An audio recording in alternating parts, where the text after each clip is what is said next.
ஆண்டவரே சுவை ஆராதிப்பேன், ஆராதிப்பேன், நான் ஆராதிப்பேன். ஆண்டவரே சுவை ஆராதிப்பேன், சொல்லுவோம், ஆராதிப்பேன், எல்லாரும்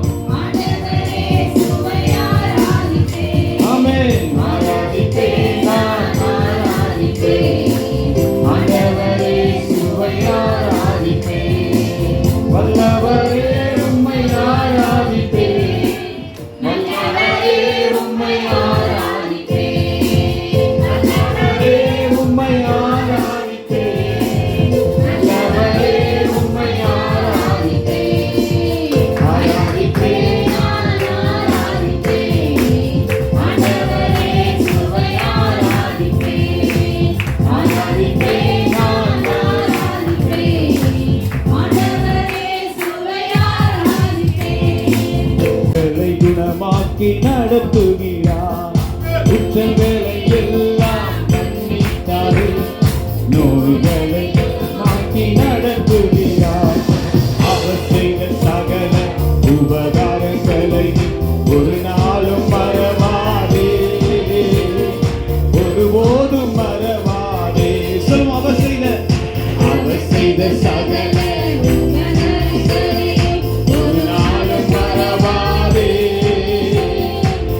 போதும் மறவாதே. என் உயிரே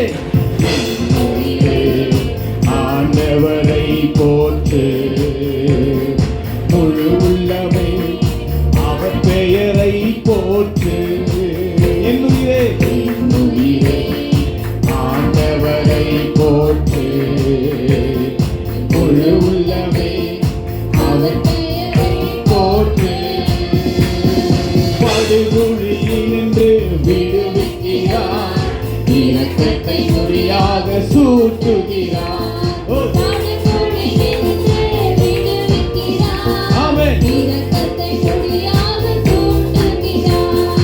அவர் செய்த சகல உபகாரங்களை ஒரு நாளும் மறவாதே, ஒருபோதும் மறவாதே.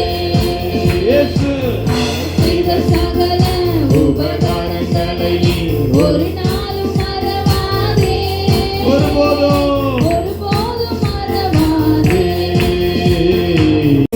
காட்டிலும் என் தேவன் பெரியவரே, என் சூழ்நிலை காட்டிலும் என்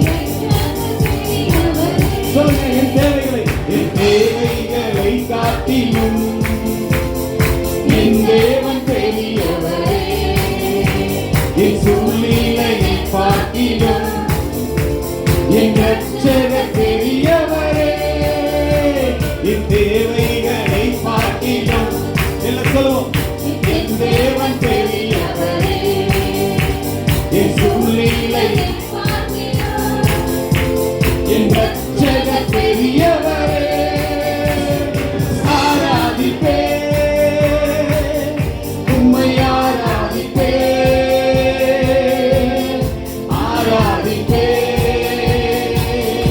எங்கள் வாழ்நாளெல்லாம் ஆராதிப்போமா, ஆராதிப்பேன், உம்மை ஆராதிப்பேன், ஆராதிப்பேன், எங்கள் வாழ்நாளெல்லாம்.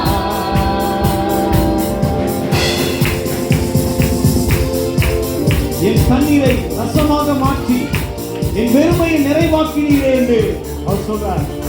வெட்கத்தின் விளிம்பிற்கு சென்று என்னை நிறைவோடு மீட்டெடுத்தாரே. பாடிமைப்படுத்துவோமா? தண்ணீரை ரசமாக மாற்றி என் பெருமையை நிறைவாக்கினீரே. வெட்கத்தின் விளிம்பிற்கு சென்று என்னை நிறைவோடு நடத்தெடுத்தீரே. தண்ணீரை சொல்லுங்க, என் பெருமையை நிறைவாக்கினீரே. வெட்கத்தின் விளிம்பிற்கு சென்று என்னை நிறைவோடு மீட்டெடுத்தீரே. ஆராதிப்பேன், உம்மை ஆராதிப்பேன்,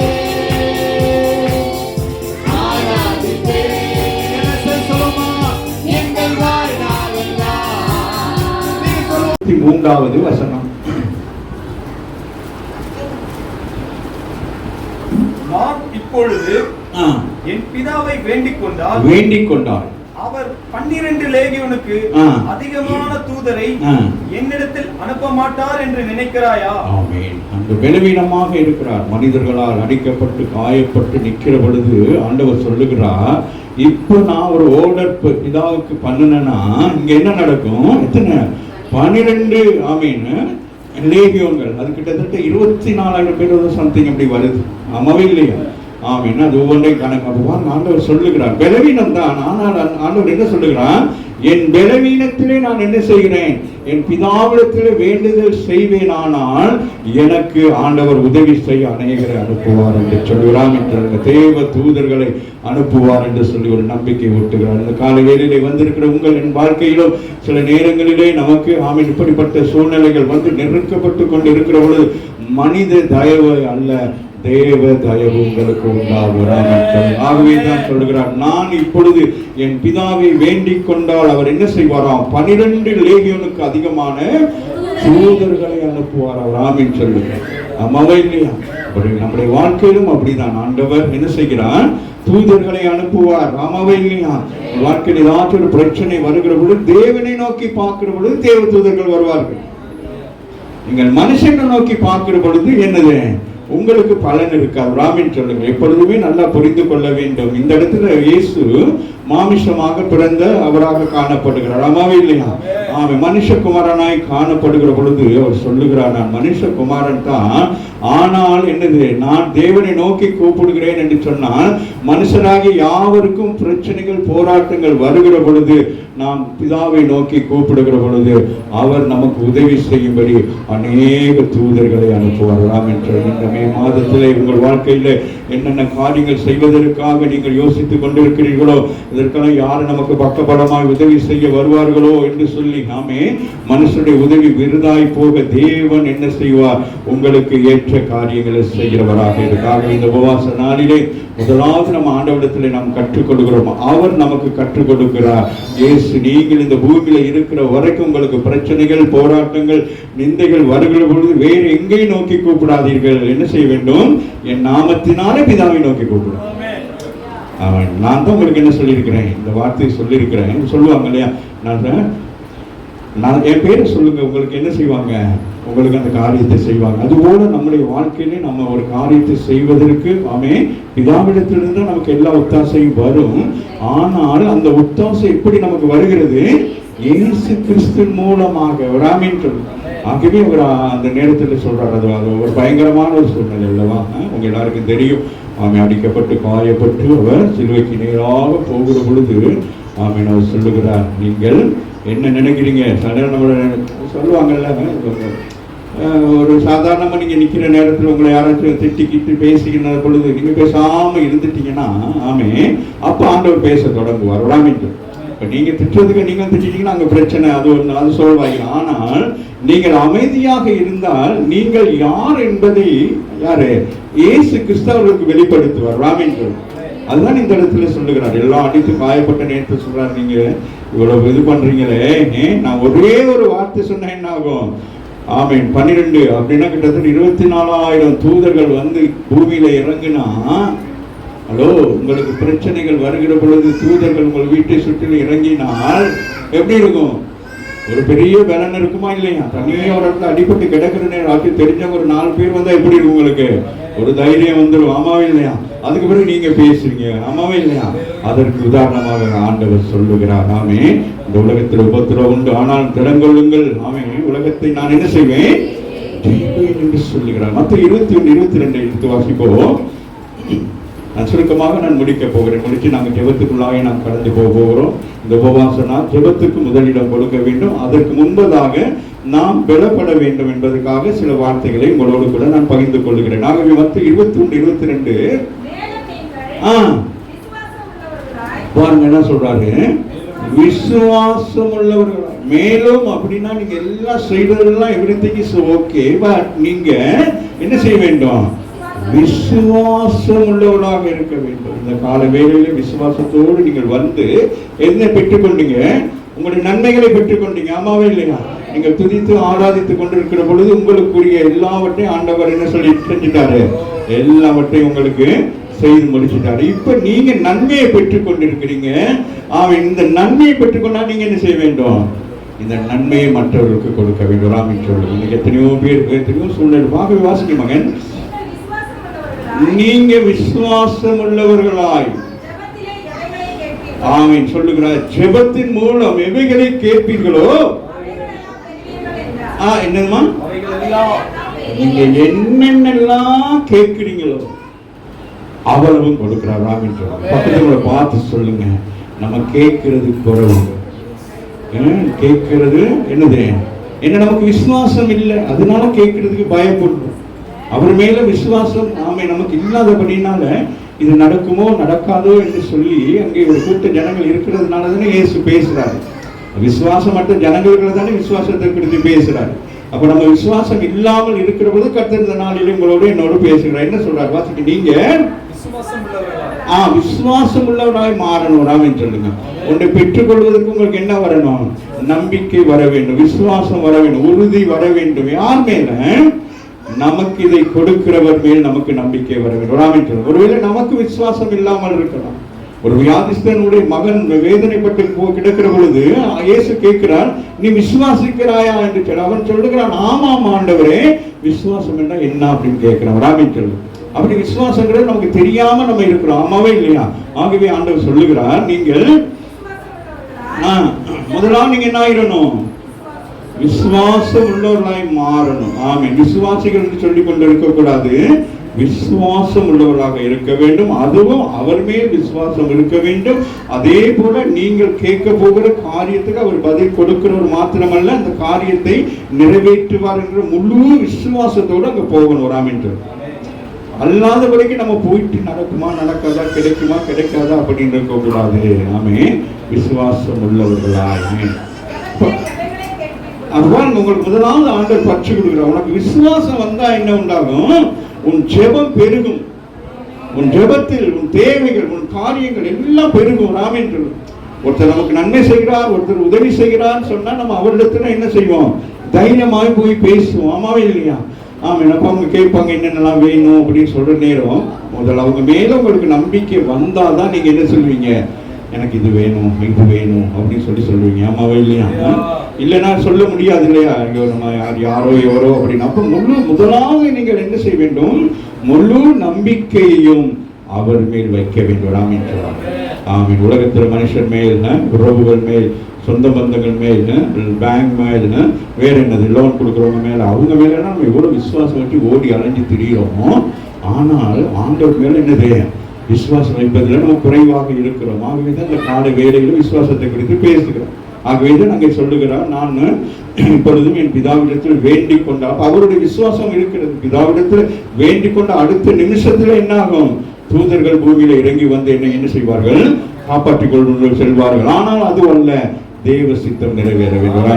ஆகவே தேவ சித்தத்துக்காக வேண்டிதான் பூமியில அவர் பலவீனப்பட்டபடியெல்லாம் காணப்பட்டார், மனுஷ ரூபமாகி வந்து அப்படி. ஆனாலும் அவர் நமக்கு நம்பிக்கை கொடுக்கிறார். அவர் என்ன செய்கிறார்? நமக்கு நம்பிக்கை கொடுக்கிறார். நீங்கள் விசுவாசம் உள்ளவர்களாக. ஜெபம் மிக முக்கியமானது. நாளிலே வந்திருக்கிற நீங்க நாமே ஒரு லிஸ்டோட வந்திருப்பீங்க. ஆமாவா இல்லையா? ஆமா. இப்ப நாங்க உங்க லிஸ்டுக்கு என்ன ஆயிட்டு? உங்க லிஸ்டுக்கு என்னாச்சு? என்னமா சாங்ஷன் ஆயிடுச்சு. இப்ப அநேகருடைய விண்ணப்பங்கள் இருக்கிறது. ராமன் அவர்களுக்கு நீங்க என்ன செய்ய வேண்டும்? அவர்களுக்கு சாங்ஷன் ஆகிறதுக்கு நீங்க என்ன செய்ய வேண்டும்? நான் ஜெபித்தால் என் தேவன் பதில் கொடுப்பார்.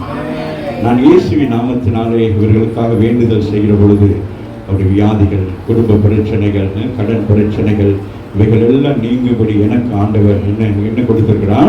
அந்த அதிகாரத்தை கொடுத்திருக்கிறார். எப்படி இயேசு பிதாவிடத்தில் வேண்டிக் கொள்ளுகிற பொழுது அந்த அதிகாரத்தோடு தூதர்கள் வருகிறார்களோ, அதே அதிகாரத்தை உங்களுக்கு எனக்கும் கொடுத்திருக்கிறார். அந்த அதிகாரத்துக்கு கீ வேர்டு என்னன்னு கேட்டா விசுவாசம். ஆமாம். பிதாவாகிய தேவன் இயேசுக்கு செய்வார், ஆனால் எனக்கு என்ன செய்வார்? எனக்கும் அதை செய்வார் என்று சொல்லி நீங்கள் விசுவாசிக்கிற பொழுது ஆண்டவர் என்ன செய்கிறார்? வாசிங்களே முடிக்கலாம். பாருங்க. அப்ப விசுவாசம் உள்ளவர்களாக தான் நீங்க என்ன செய்யணும்? ஜெபிக்க ஆரம்பிக்க வேண்டும். ராமன் விசுவாசம் இல்லாமல் போய் ஜெபிக்க கூடாது. ராமன் சொல்லுங்க. அப்ப அப்ப விசுவாசம் மிக முக்கியமானது. அந்த விசுவாசத்தோடு நீங்கள் ஆண்டவரிடத்தில் போகிற பொழுது ஆண்டவர் என்ன செய்கிறார்? ஆமா, அப்ப எல்லாவற்றையும் பெறுவிக்கிறார். மனுஷனோ என்ன செய்யறான்? முகத்தை பார்க்கிறான். ஆண்டவர் என்ன செய்யறாரு? இருதயத்தை பார்க்கிறார். நீங்க ஒரு இடத்துல போயிட்டு ஏதாச்சும் வாங்க போனீங்கன்னா மனுஷன் என்ன செய்வான்? ஆதார் கார்டை கேட்பான், வீடுன்னு நிலம் சொத்து எதை வச்சுட்டு உங்களுக்கு பணம் கொடுக்கணும் அப்படின்னு யோசிப்பானே. எதையுமே எதிர்பார்க்காமல் உங்களுக்கு ஆண்டவர் கொடுக்கிறாரான்னு சொல்லி உங்கள் தேவைகள் எதுவோ அதை என்ன செய்யறான்? அவங்க அப்பட்டமாக உங்களுக்கு விசுவாசத்தினால என்னை விசுவாசிட்டாங்க, என் மேல நம்பிக்கை வச்சு வந்துட்டாங்க. இவங்க சும்மா அனுப்பிட்டு என்ன ஆயிடுவாங்க? இடரல் அழிஞ்சுவாங்க. இடரல் அழிஞ்சு என்ன செய்வாங்க? வெளியிடத்துல போவாங்க. அதனால என்னிடத்துல வருகிறவர்கள் ஒருவரும் என்ன செய்யக்கூடாது? இடரல் அடையாதபடி அவர்கள் பெற்றுக்கொண்டு போக வேண்டும் என்று சொல்ல விரும்புகிறார். ராம் என்ற 1 யோவான் 5:15 வாசிப்போம்.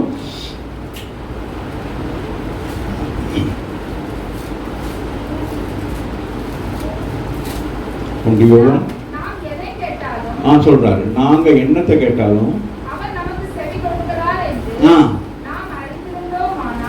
பாத்தீங்கன்னா எவ்வளவு அழகா யோவான் எழுதுகிறாங்க. பரிசுத்த ஆவியானவர் மூலம் யோவான் எழுதுகிறார், நாங்க எதை கேட்டாலும் அவர் நமக்கு என்னது? செவி கொடுக்கிறவர். உராமின் சொல்லுங்கள், பக்கத்துல பார்த்து சொல்லுங்க. நம்முடைய ஆண்டவர் கேட்கிறவர், செவி கொடுக்கிறவர், விண்ணப்பங்களை கேட்கிறவர். அப்ப நீங்க உங்களுடைய ஜெபம் எப்படி இருக்க வேண்டும்?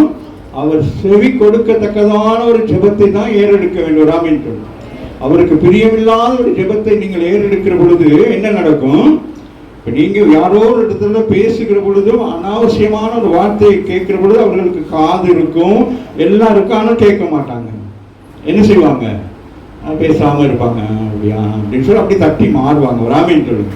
அதே போலதான் ஆண்டவரிடத்துல நாங்க எல்லாத்தையும் கேட்கணுங்கிறதுக்காக நாங்க அவருக்கு பிரியமில்லாத எதையும் போய் கேட்டுக்கு நிக்க கூடாது. அதற்கு பதில் வராது, அது தாமதமாகும். உங்களை உணர்த்தும். உணர்வுக்கு பிறகு நீங்கள் அறிந்து நீங்க சில காரியங்களை செய்த பிறகு உங்களுக்கு ஆண்டவர் என்ன செய்வார்?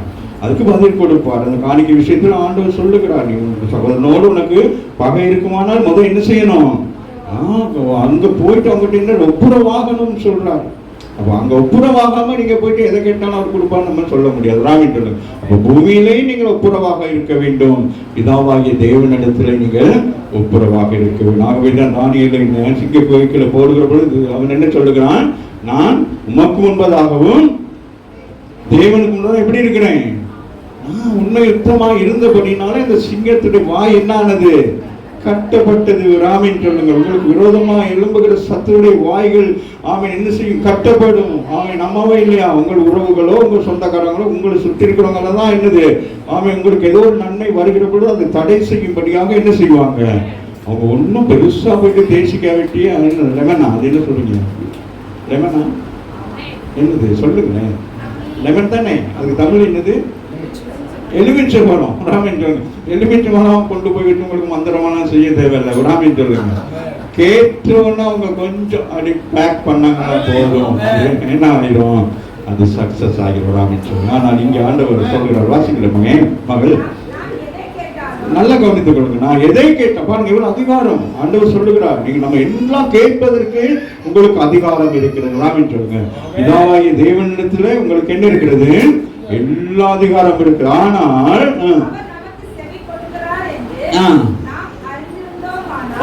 அதுதான் விசுவாசம். நம்ம சொல்ற காரியத்தை ஆண்டவர் நமக்கு செவி கொடுக்கிறார் என்கிற ஒரு நம்பிக்கை விசுவாசம் வந்தாதான் என்ன நடக்கும்?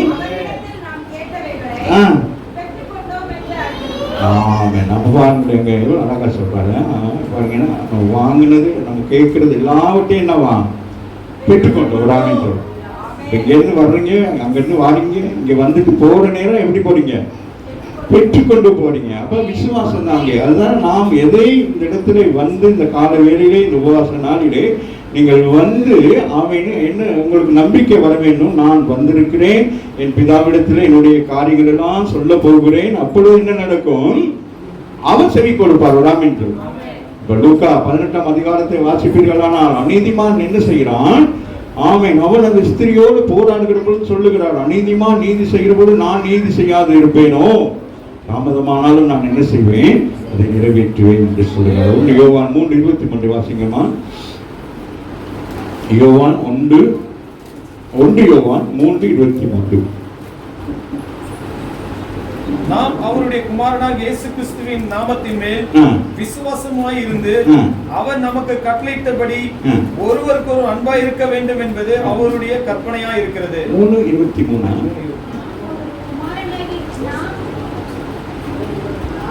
1 யோவான் 3:23. அவருடைய கற்பனைகளை நாம் கைக்கொண்டு அவருக்கு முன்பாக பிரியமானவைகளை செய்கிறபடி. Very good. அங்கே சொல்கிறாரு, அவருக்கு பிரியமானதை செய்ய வேண்டும். ஆமென் சொல்லுங்க. பக்கத்துல பார்த்துட்டே சொல்லுங்க. அவருக்கு பிரியமானது செஞ்சாதான் ஆமென் அவர் நமக்கு செவி கொடுப்பார். ஆமென். அவருக்கு பிரியம் இல்லாததை நாம செஞ்சுட்டு அவரிடத்துல போயிட்டு என்ன செய்யக்கூடாது, ஜெபிக்க முடியாது, பெற்றுக்கொள்ளவே முடியாது. ஆகவே தான் அங்கே சொல்லுகிறார். வாசிங்க பாஸ்டர். அவருடைய கற்பனைகளை நாம் கைக்கொண்டு ஆமென் நம்ம பயன்படுத்தின்படி என்ன செய்ய வேண்டும், கை கொள்ள வேண்டும். அவருக்கு முன்பாக பிரியமானவைகளை, அவருக்கு முன்பதாக நீங்கள் என்ன செய்ய வேண்டும், பிரியமானவைகளை செய்கிறபடினால். ஆமென் சொல்றார். நீங்க அவருக்கு முன்பதாக பிரியமானதை செய்கிறபடினால நாம் வேண்டிக் கொள்ளுகிறது எதுவோ, பாருங்க, அவருக்கு பிரியமான காரியத்தை நீங்க செஞ்சிட்டீங்கன்னா நம்ம வேண்டிக் கொள்றது எல்லாம் எதுவோ அதை அவராலே பெற்றுக்கொள்ளும். அது அவர் மூலம் நம்ம பெற்றுக்கொள்ள முடியும். ஆமென்.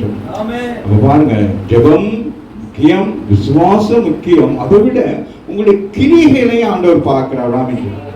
ஆமென். ஒரு மனுஷனுடைய கிரியை பார்க்கிறார். அப்போஸ்தலர் 10ஆம் அதிகாரத்திலே பார்க்கிறோம், கொர்நேலியுடைய கிரியையை ஆண்டவர் பார்க்கிறார். ஜெபிக்கிறதை பார்க்கிறார். ஆமென். அதை விட குடும்பமா எல்லாவற்றையும் பார்க்கிறாரு. அதை விட ஒரு காரியம், அவனுடைய தான தர்மங்கள் எல்லாவற்றையும் பார்க்கிறோம். ஒரு ஆவிக்குரிய பிள்ளைகளாகி ஒரு கிறிஸ்தவர்கள் நாங்கள் எப்படி இருக்க வேண்டும்? ஆமென். எல்லா நேரத்திலும் ஜெபம் பண்றோம், விசுவாசம் இல்லை. அந்த விசுவாசத்தின் அடிப்படையிலே என்ன செய்ய வேண்டும், மற்றவர்களுக்கு உதவி செய்ய வேண்டும். ஆமென்.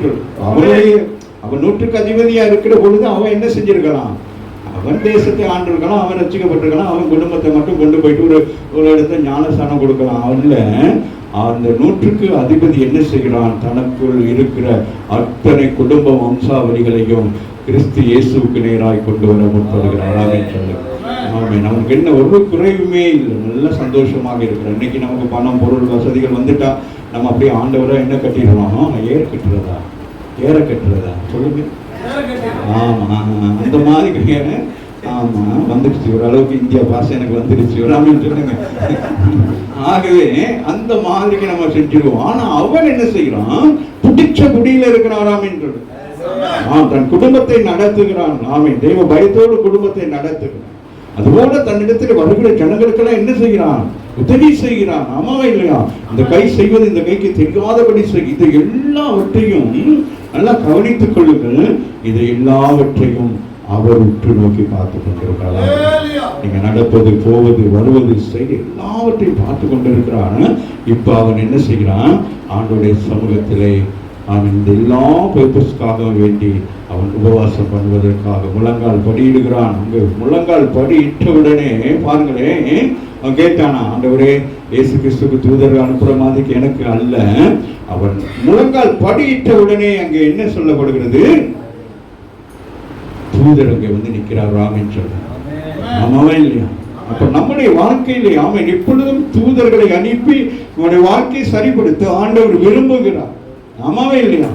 நாங்கள் அந்த கேட்டகரிக்குள்ள போகாதபடி மனுஷ உதவி, மனுஷ தயவு, மனுஷ அல்லது நம்ம ஜெபம் பண்றோம். இன்னைக்கு அநேக குடும்பத்தில் ஜெபங்கிறது வந்து ஒரு பெரிய ஒரு விளம்பர பலகை மாதிரி ஆயிடுச்சு. ஆமாவே இல்லையா? ஆனால் இங்கே சொல்லுகிறார், வாசிங்க பார்த்து,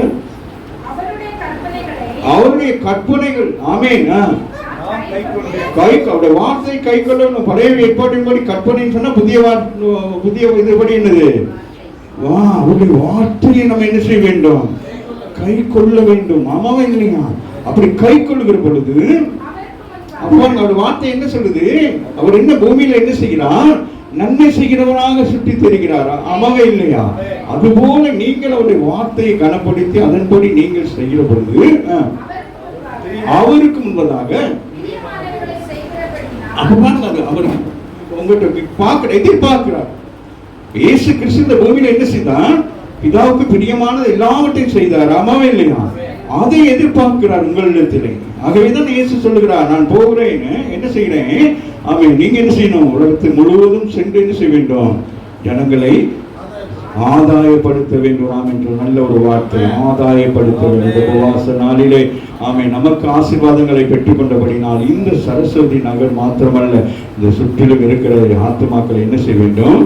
ஆதாயப்படுத்தி கொடுக்கிற பொழுது அப்ப நம்ம வேண்டிக் கொள்ளவே தேவையில்லை. ராமென்று நீங்க ஆண்டோட ஊழியத்தை செய்வீர்களானால், ஆமென், எனக்கு ஒருவன் ஊழியம் செய்தால் பிதாவாகிய தேவன் என்ன செய்வாராம்? கனப்படுத்துவாராம். நீங்களாம் சாதாரண ஆட்கள் அல்ல, கனத்துக்குரியவர்கள். இயேசுடைய ஊழியத்தை செய்கிற பொழுது உங்களுக்கு ஒரு பெரிய ஒரு ரெஸ்பெக்ட் ஆண்டவர் சொல்லுவார். பாருங்க, அவர்கள் என்ன, ஏன்னா நமக்கு இந்த உலகத்தில் வாழ்ந்து கொண்டிருக்கிறோம். இயேசுக்கு பிறகு எத்தனை பாடுகள், குடும்பங்களுக்குள்ளே பாடுகளை சகித்து கொண்டிருக்கிறோம், உறவுகளுக்குள்ள பிள்ளைகள் எல்லாவற்றிலும் சகித்து கொண்டு நீங்க ஆண்டவர் ஊழியத்தை பக்கபலமா செய்கிற பொழுது பிதா என்ன செய்வான்? கனப்படுத்துவாராம் என்று சொல்லு. ஆமாவே இல்லை. ஆகவே தான் நாங்கள் சொல்லுகிறார். வாசிங்க. எதுவோ ஆமென் நாம வேண்டிக் கொள்ளுகிறபடினாலே அவர் நமக்கு அதை என்ன செய்வார்?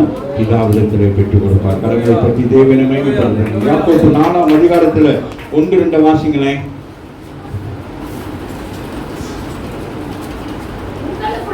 உங்களுக்குள்ளே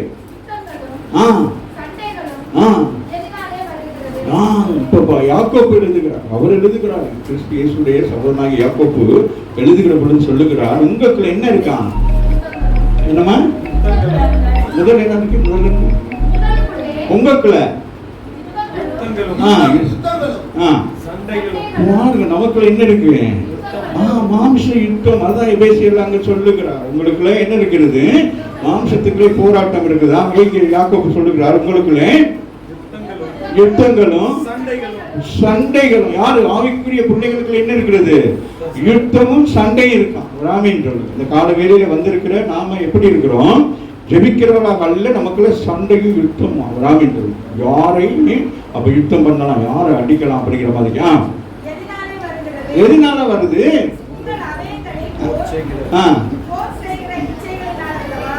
அப்ப உங்களுக்குள்ள என்னது? பெருமை.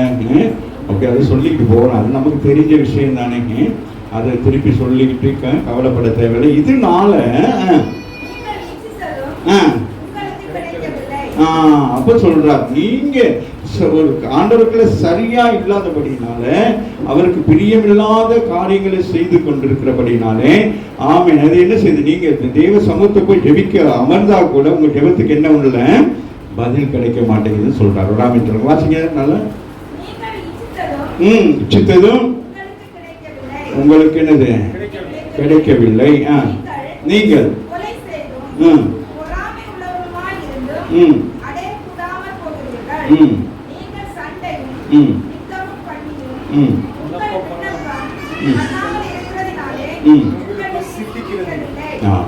சொல்றாரு, நீங்க இதெல்லாம் செஞ்சுட்டு என்னது? ஒருமே தெரியாத மாதிரி போயிட்டு உட்காந்து சோதரம் சோதரம் சோதரம் சோதரம்னா அந்த சத்தம் இந்த கூரைக்கு மேலேயே போகாது. ராமின் அதுதான் நாங்கள் எச்சரிக்கிறார். ராமன் அவங்களும் அனுபவப்பட்டு எழுதுகிறார்கள். யாக்கோபு ஒவ்வொருத்தர் இந்த வேதத்தில் எழுதப்பட்டதெல்லாம் அனுபவம் சார்ந்தது, சாதாரண விஷயம் இல்லை.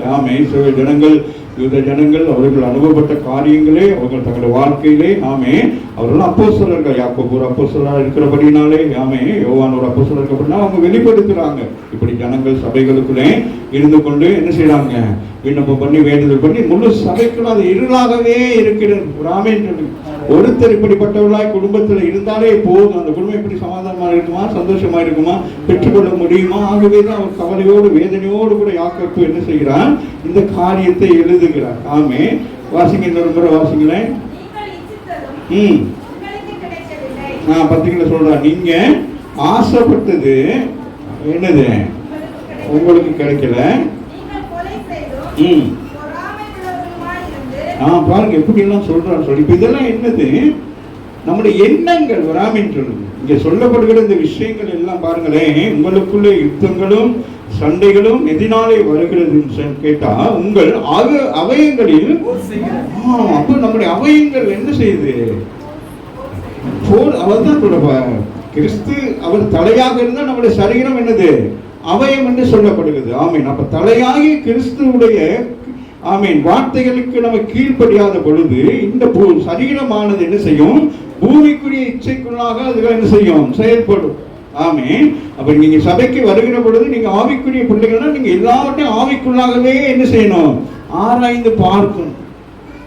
அதுதான் முக்கியம் சபைக்குள்ள. இன்னைக்கு அப்படி இல்லை. சபைக்குள்ள வந்தா மாமிசத்துல தான் பார்க்கிறது. ஆமே, அவங்க ட்ரெஸ் என்ன, அவங்க பேச்சு என்ன, எதுவுமே ஏதாச்சும் ஒன்று கண்டுட்டா அது அவங்கள்ட்ட சொல்லுற வரைக்கும் எனக்கு சில பேர் அது சொல்றதுக்கே வாருது. சபைக்கு ஒரு விஷயங்களே கண்டு கேட்டுட்டு அது வந்து சபையில அப்படியே சொல்லி அது அப்படியே தூபமா எல்லாருக்கும் சொல்றதுனாலதான் சொல்றாரு, ஆமா எங்களுக்குள்ளே என்ன இருக்கு? பயங்கர ஆயுதங்கள், அருவருக்கக்கூடிய யுத்த ஆயுதங்கள், ரத்தம் சிந்தக்கூடிய ஆயுதங்களை வைத்துக்கொண்டு ஆமே நீங்க என்ன செய்றீங்க? வர்றீங்கன்னு சொல்றார். போர் செய்ய வாரீங்க. நீங்கள் இச்சித்ததும் உங்களுக்கு கிடைக்கல. ஆமே. இரண்டாவது என்னது? நீங்கள் கொலை செய்தும் பாருங்க. அப்ப நமக்கு வர வேண்டிய ஆசீர்வாதத்தை நாம் என்ன செய்கிறோம்? அடைய முடியாதபடிக்கு என்ன இருக்கிறது? இந்த தடைகள் வராமன்னு சொல்லு. இதெல்லாம் செஞ்சுட்டு நம்ம போயிட்டு ஆண்டவர்கிட்ட கேட்க முடியுமா? அதுதான் சொல்றார். நீங்கள் சண்டையும் யுத்தம் பண்ணி நீங்கள்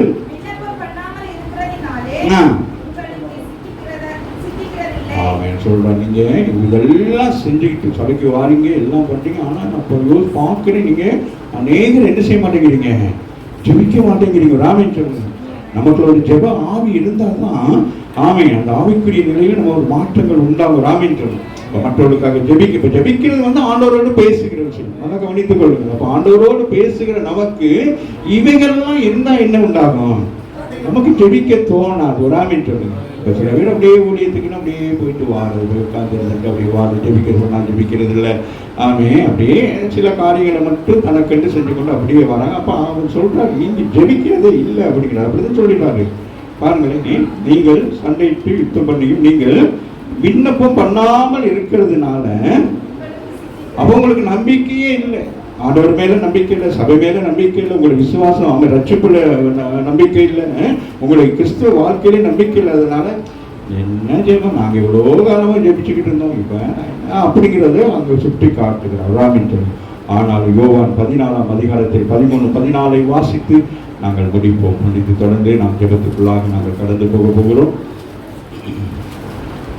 நீங்கள் என் நாமத்தினாலே பாருங்க சொல்றார், இயேசு சொல்லுகிறார், நீங்க என் நாமத்தினாலே என்னுடைய நாமத்தினால எதை கேட்பீர்களோ, எதை கேட்கிறீங்களோ பக்கத்துல பார்த்து சொல்லுங்க. இயேசு இந்த மாலவே இன்னைக்கு இந்த உபவாசனாலே நமக்கு கொடுக்கிற வாக்கு தத்துவம், நீங்க என்னுடைய நாமத்தினால எதை கேட்பீர்களோ, எதை கேட்கிறீங்களோ குமாரனின் பிதா மகிமைப்படும்படியாக அதை செய்வேன் என்று சொல்லுகிறார். புரிகிறதா? அப்ப நீங்கள் ஒரு காரியத்துல கஷ்டம், நெருக்கம், பிரச்சனை, ஏதோ ஒன்று விடுதலை பெற வேண்டும் என்று சொல்லி நீங்க அவர் நாமத்துக்குள்ள வந்த உடனே என்ன செய்கிறாராம்? பிதா என்ன செய்கிறார்? குமாரனின் பிதா மகிமைப்படும்படியாக அதை என்ன செய்கிறார்? செய்வேன் என்று சொல்லுகிறார். சொல்லுங்க. எத்தனை பேருக்கு நம்பிக்கை இருக்கிறது? ஆமே. அடுத்து சொல்லுகிறார், என் நாமத்தினாலே நீங்க எதை கேட்டாலும் அதை நான் செய்வேன். கால வேளையிலே வந்திருக்கிற நமக்கு பெரிய ஒரு அதிகாரத்தை ஆண்டவர் கொடுக்கிறார்.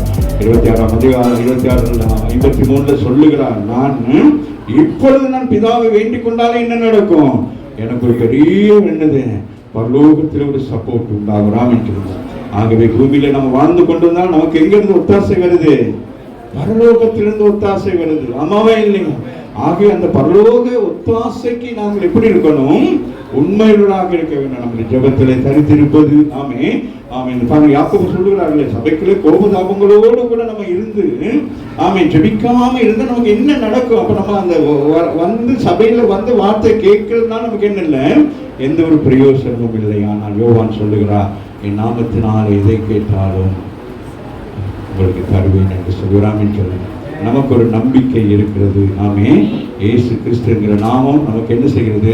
நம்முடைய தேவைகள் எல்லாம் சந்திக்கிறதாக இருக்கிறது. உபவாச நாளிலே வந்திருக்கிற நமக்கு ஒரே ஒரு அதிகாரத்தை இயேசு கொடுத்திருக்கிறார். ஆமே ஆமே. நீங்கள் பிரச்சனைப்பட்டு போராட்டங்களோடு இருக்கிற பொழுது மனசு தயவு தேடி எங்கே செய்ய போகக்கூடாது, எங்கேயும் ஓடக்கூடாது. ராமேந்திர பிரச்சனை போலீஸ் ஸ்டேஷனுக்கு ஓடக்கூடாது, வக்கீல்கிட்ட ஓடக்கூடாது. எங்கேயுமே என்ன செய்யக்கூடாது, போகக்கூடாது, மண்டிடணும், சபையில் வரணும். ஊழியக்காரர் மூத்தவர்கள் சேர்ந்து என்ன செய்யணும். கொரிந்தியர் பட்டினத்துக்கு பவுல் எழுதுகிறார், நீங்க ஆண்டோட பிள்ளைகள், உலகத்தில் மனுஷன் மத்தியிலே போய் நின்று வெட்கப்பட்டு நிற்கக்கூடாது. நீங்கள் அல்ல, வெட்கப்படுகிறது கிறிஸ்து, வெட்கப்படுவது அவருடைய நாமம். ஆகவே நீங்க என்ன செய்ய வேண்டும், அதிலே சரியாக இருக்க வேண்டும் என்று சொல்லுகிறார். ஆகவே உங்களுக்கு தேவைகள் வருகிற பொழுது, எப்படிப்பட்ட தேவைகள் வந்தாலும் ஆமென், ஆண்டவர் நமக்கு நல்ல ஒரு வார்த்தை சொல்லியிருக்கிறார். கூப்பிடு ஆண்டவரை, என் நாமத்தினால பிதாவை கூப்பிடு. உன் தேவைகளை, என்னென்ன தேவைகள், ஆமென், உன் பண தேவை சந்திக்கப்பட வேண்டுமா, உன் குடும்ப சூழ்நிலையில் இருக்கிற பிரச்சனைகளை தீர்க்க வேண்டுமா, எல்லாவற்றுக்கும் ஆமென். அந்த நாட்களில் இலங்கையில் நான் பேசுகிறவர்கள் நான் சொன்னேன், நாங்கள் சாதாரணமாக உலக படிப்பு படிச்சிருக்கிறோம். ஆனால் ஊழியக்காரர்களாக எல்லாம் வந்திருக்க ஊழியக்காரர் எல்லாருமே என்னது, என்ன டாக்டருக்கு படிச்சிருக்கீங்களா, வக்கீலுக்கு படிச்சிருக்கீங்களா, வேற என்னது எதுக்காக பற்றி இல்லையே. ஆனால் இந்த சத்திய வேதத்தின் மூலம் நம்ம எல்லாம் கற்றுக்கொண்டு இருக்கிறோம். ஆமாவே இல்லை, இதன் மூலம் நம்ம என்ன செய்கிறோம், வியாதிஸ்தர்களுக்கு அவங்களுக்கு ஆலோசனை கொடுத்து அவர்களை சுகமாக்கும்படி ஆண்டவர் கிருபை கொடுத்திருக்கிறோம்.